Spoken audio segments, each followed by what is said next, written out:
अब वक्फ कानून के विरोध के एपिसेंटर पश्चिम बंगाल की बात, जिसको लेकर आज सुप्रीम कोर्ट में एक अहम सुनवाई होनी है। पश्चिम बंगाल में राष्ट्रपति शासन की मांग पर सुप्रीम कोर्ट में सुनवाई होगी।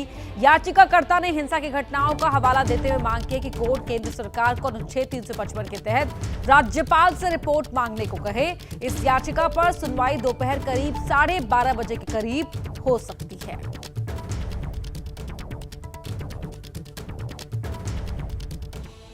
पश्चिम बंगाल के मुर्शिदाबाद में हिंसा की आग तो बुझ चुकी है, लेकिन पीड़ितों का अंतहीन दर्द कायम है और उस दर्द को बांटने पहुंचे केंद्रीय मंत्री और बीजेपी के प्रदेश अध्यक्ष सुकांत मजूमदार। हिंसा पीड़ितों की तकलीफ सुनकर वो भी भावुक हो गए। 10 दिन बाद मुर्शिदाबाद में जैसे तैसे हालात सामान्य होने लगे, जिसके बाद पश्चिम बंगाल बीजेपी अध्यक्ष और केंद्रीय मंत्री सुकांत मजूमदार मुर्शिदाबाद के धुलियान में हुई हिंसा में मारे गए लोगों के परिवारों के बीच पहुंचे तो पीड़ित परिवारों ने इंसाफ की मांग को लेकर केंद्रीय मंत्री को घेर लिया।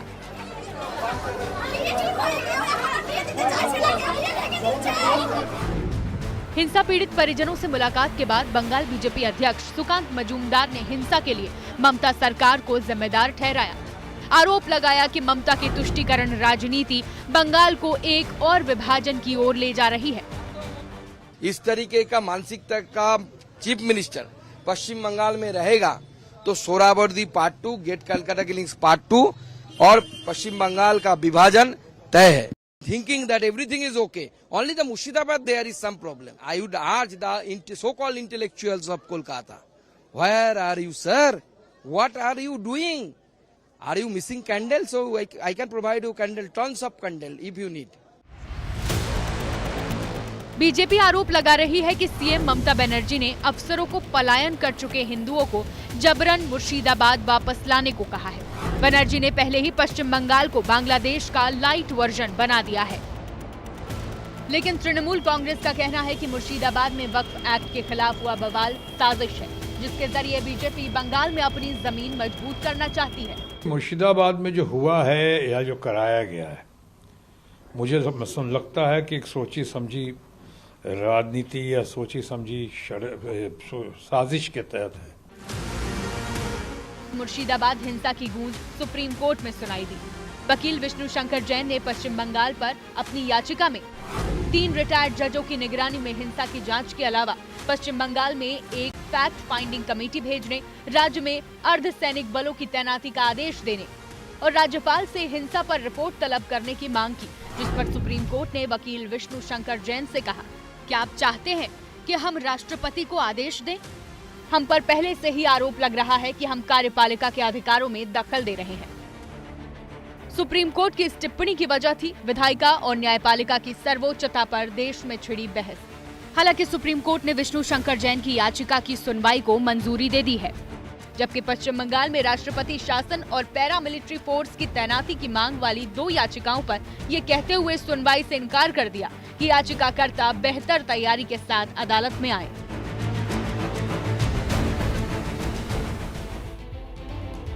इस बीच मुर्शिदाबाद हिंसा को लेकर पुलिस की कार्रवाई लगातार जारी है और तफ्तीश में हिंसा का ओडिशा कनेक्शन भी सामने आया है। बड़ी खबर आपको बता रहे हैं कि बंगाल पुलिस की एसटीएफ ने ओडिशा से 8 आरोपियों को पकड़ा है। उन पर आरोप है कि मुर्शिदाबाद हिंसा में इनका हाथ था और हिंसा के बाद ये वहां से भागकर ओडिशा में छिप गए थे। बंगाल पुलिस की एसटीएफ इन लोगों की तलाश में जुटी थी। ओडिशा के झारसुगुड़ा जिले में लोकेशन मिली। लोकल पुलिस से कॉन्टैक्ट किया, इन आरोपियों को पकड़ा गया। इनके पास से एक पिस्टल और गोलियां भी मिली हैं।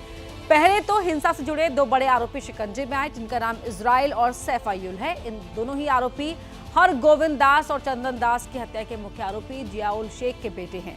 इजराइल और सैफायुल की गिरफ्तारी के बाद उन्होंने बाकी आरोपियों का सुराग दिया। उसके बाद 6 और लोग पुलिस के हत्थे चढ़ गए।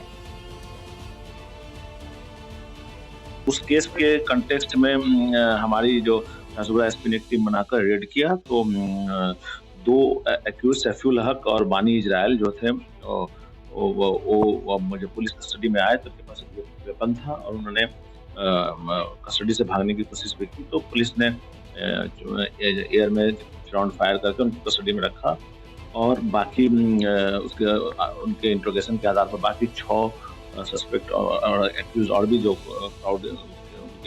क्राउड किलिंग के या उनकी जो कर सकते हैं राइटिंग के और वाटेवर आर्सन्स के जो 6 एक्यूज और भी पकड़े गए हैं और इस केस में इन्वेस्टिगेशन चल रहा है।